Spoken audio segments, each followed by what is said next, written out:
Bom, no vídeo de hoje quero falar aqui sobre dois jogadores que têm sido especulados no Cruzeiro que eu acho simplesmente sensacional, né? Tanto o Yerry Mina quanto também o Coelar, que são dois jogadores para posições que o Cruzeiro precisa muito, né? O primeiro volante ali de marcação, até porque tem oscilado bastante, o Cifuentes, o Lucas Silva, eu diria que não está rendendo aquilo que se esperava quando foram contratados para esse ano, né? De 2024, e a função de zagueiro, que é uma função que eu acho primordial ter um novo reforço.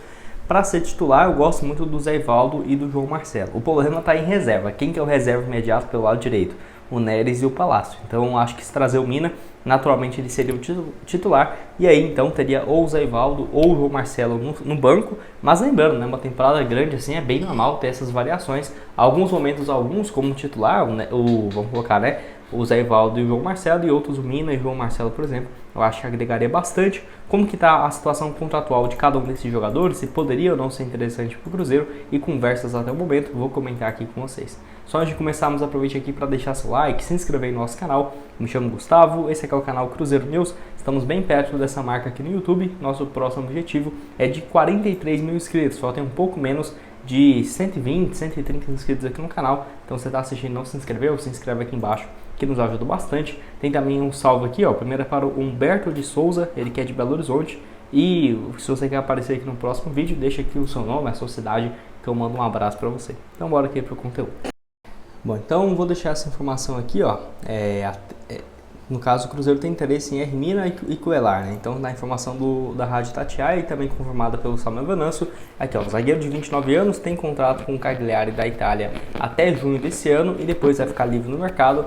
Já no volante, né, tem contrato com o Al-Shabaab até junho de 2026. A ideia do Cruzeiro é contratá-lo por empréstimo. O que eu vou comentar aqui sobre cada uma das situações dos dois colombianos, que vale destacar, o Coelar, apesar de ele ter contrato com mais de 2 anos, não é caro a sua multa rescisória e nem quanto que a equipe do Al-Shabaab pagou, né, para contratá-lo.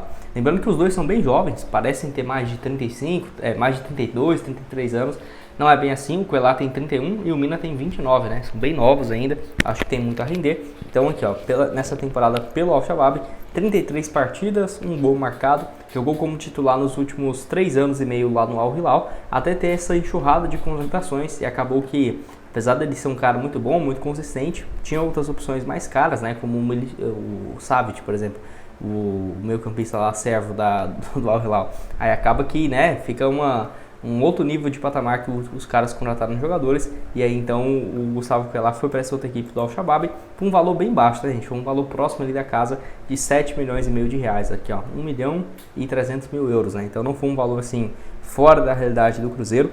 Se fosse esse valor que o Al-Hilal havia pago junto ao Flamengo de mais de 45 milhões de reais, aí eu acho que não seria viável, mas não foi esse caso. Jogador então que jogou, né, pelo Flamengo durante 3 temporadas, foi titular principalmente em 2017 e 2018, quando o Flamengo ainda não era isso tudo, né? Eu lembro que ele era titular no meio de campo do Flamengo quando o Cruzeiro venceu a Copa do Brasil lá de 2017, mas teve uma passagem ok pelo Flamengo, já foi especulado outras vezes aqui no Brasil, no Corinthians, no Flamengo, no Palmeiras, mas nesses últimos dias, né, o Cruzeiro tem sido um dos maiores interessados. Se conseguisse um empréstimo, seria o melhor dos cenários, né? Mas eu acho que vai ter que ter uma compensação financeira, até porque igual aqui, ó, dá pra ver que ele tem jogado quase todos os jogos como titular, se não entra no final, né? Mas é um cara fundamental para o clube do Al-Shabaab. E também ainda é convocado para a seleção colombiana para jogar no meio de campo. Eu vou deixar aqui também, ó, o mapa de movimentação dele. Deixa eu acabei confundindo, é esse aqui, ó. Aí. Gustavo Coelar, 31 anos de idade, que dá para ver um pouco mais, né, lá no SofaScore, para ter ideia de como que é, por exemplo, a movimentação dele nesses últimos jogos, né? Deixa eu só vir aqui, por que eu não tô conseguindo achar a movimentação, gente? O SofaScore não tá ajudando a gente não, viu? Eu lembro que tinha aqui um mapa de movimentação, tô acostumado mais pelo celular, aí dá isso, ó, Coelar. Vamos ver se eu abrindo aqui de novo, acha a temporada em específica, só pra ver, né, a posição que ele tem jogado com mais frequência e tal, mas enfim, não tô conseguindo achar, gente. Vamos ver aqui se acha, não tô conseguindo mesmo. Então, como eu tô gravando ao vivo, vou deixar aqui então com vocês, depois eu lembro de colocar aqui na tela pra vocês verem, né, qual que é o mapa de movimentação dele, mas enfim, nossa, o SofaScore tem que melhorar isso, hein, nossa, que saco achar aqui pelo celular, mas enfim. Até do Mina aqui também eu queria mostrar pra vocês, mas só lembrando, o Coelar é um volante que pode jogar mais pelo lado direito, e o Mina seria um atleta É um zagueiro que eu diria que joga mais pelo lado direito mesmo, né? Ele já fez um papel até pelo lado esquerdo pelo Palmeiras, mas eu diria que se fosse para chegar, ele ser a prioridade pelo lado direito. E o Cuéllar, enfim, né? Um cara que joga ali centralizado, acredito eu que ficaria o mais ideal. Uma dupla de meio de campo, tanto com o Cuéllar e também com o Lucas Romero. Esses dois no meio de campo acho que teria, né, agregar bastante. Só antes de dar uma sequência aqui no vídeo, eu quero destacar aqui o jogo do Cruzeiro na Sul-Americana.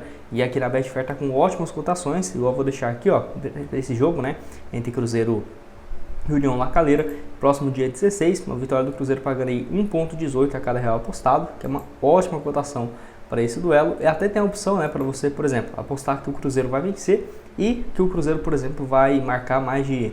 Vamos colocar aqui, ó, por exemplo, vai ter mais de 2 gols no jogo, por exemplo. Você pode colocar essa opção. Ou não, Gustavo, estou confiante, acho que o Cruzeiro vai fazer 3, 4. Você coloca aqui, ó, mais de 3,5 gols e uma vitória do Cruzeiro voltaria aí 3,02 a cada real apostado. Então, vou colocar aqui, por exemplo, R$100. Caso o Cruzeiro vença, voltando 301. Ou, por exemplo, R$65 nesse jogo, 196. Lembrando que você depositando a partir de R$65 pelo meu link, que vai estar aqui embaixo na descrição, você tem 100% de bônus. Então, depositou 65, virou 130. E aí, no caso, você coloca aqui, né? R$130 viraria 392. Ou metade, né? 65, 196. Então, para começar nesse próximo jogo do Cruzeiro, na Copa Sul-Americana, o link vai estar aqui embaixo para vocês.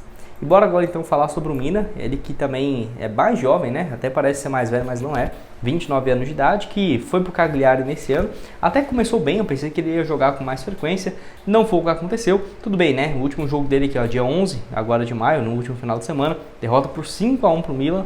Foi titular nesse jogo, no último também, que inclusive ele fez gol. Mas longe de viver aquela fase que vivia no Palmeiras ou quando chegou no Barcelona com toda aquela moral, né? Só pra você ter uma ideia, ele foi comprado pelo Barcelona por 12 milhões, né, de euros. Então foi um valor altíssimo para a época ainda, 2017. E aí ele fica um tempo no Barcelona e nem foi tão bem. O Everton paga aí uma bagatela de 30 milhões de euros nele, né, cara? Caramba, que é isso, Everton? Na temporada 18-19, tinha chegado, jogou algumas partidas bem, assinou um contrato bem longo, comprado com um caminhão de dinheiro e não conseguiu jogar. Dá pra ver, temporada seguinte, 29 jogos, 3 gols, e aí ficou 2 anos no banco de reservas. Nesse ano foi para a Fiorentina e pelo Cagliari, onde tem tido um pouco mais de sequência. Enfim, acho um atleta excelente para o Cruzeiro. É aquela coisa, se ele tivesse, por exemplo, com alguns problemas físicos nesses últimos meses, sem conseguir jogar, por exemplo, o último jogo dele foi em outubro do ano passado, aí tá doido, aí eu acho que não compensaria, porque ele vai chegar com um salário gigantesco, né, sem dúvidas, para o Cruzeiro. Então eu ficaria com o pé atrás. Mas não é isso, né? Ele tem jogado com frequência. Se você for ver aqui, ó, só nesse mês de abril para cá, em maio, no espaço de um mês já foram 6 jogos disputados em 40 dias, basicamente, e tem entrado com frequência em campo, né? Nesse ano jogou também 3 jogos pelas eliminatórias da Copa do Mundo, né? Pela seleção colombiana. Então ele ainda é convocado com frequência. E esses aqui são os jogos dele nessa atual temporada, ó, em 2024. Dá pra ver que até que um número ok, né? Ainda na passagem pela Fiorentina e agora pelo Cagliari. Pode ser que ele volte, né, e dê conta de jogar com um nível maior de frequência, porque é um jogador que você tem que analisar também. Não está conseguindo jogar 15 jogos por ano, há pelo menos 2 temporadas e meia. Não espere, por exemplo, que ele vai chegar e fazer todos os jogos como titular, mas tendo um pouco mais de paciência, na minha opinião, pode ser uma ótima, né, opção para o Cruzeiro. Igual eu tinha mostrado ali também, o contrato dele só vai até junho. Eu gosto dessa questão dele também, a ofensividade que ele tem nos escanteios, na bola parada, com 1,95 m de altura. Ele tem um valor de mercado mais alto do que o Cuéllar, de 15 milhões basicamente de reais, só que a vantagem é que o contrato dele já está perto do fim, né? Então você não vai precisar, por exemplo, pagar para ter o atleta em definitivo, e acaba que fica bem mais viável, né, a parte financeira. Para ver aqui também o auge dele financeiro, né, quando foi aqui saindo do Palmeiras para a equipe do Barcelona, e aí quando foi comprado por 30 milhões, cara, é muita coisa. E aqui então, né, foi de graça, e agora por esse empréstimo, terminando agora o seu contrato. Gosto muito dos dois jogadores, pode deixar sua opinião aqui embaixo nos comentários, o que você tem a dizer. Você acha que tem que o Matos ir atrás desses atletas? Você gosta, você não gosta? Estou curioso para ver o que você tem a dizer aqui embaixo nos comentários. Outras sugestões de conteúdos que eu já trouxe aqui no canal, falando sobre o Coutinho, sobre a possibilidade, por exemplo, do Mastriani, do Keno, vão estar aparecendo aqui na tela final agora, e nos vemos então aí numa próxima.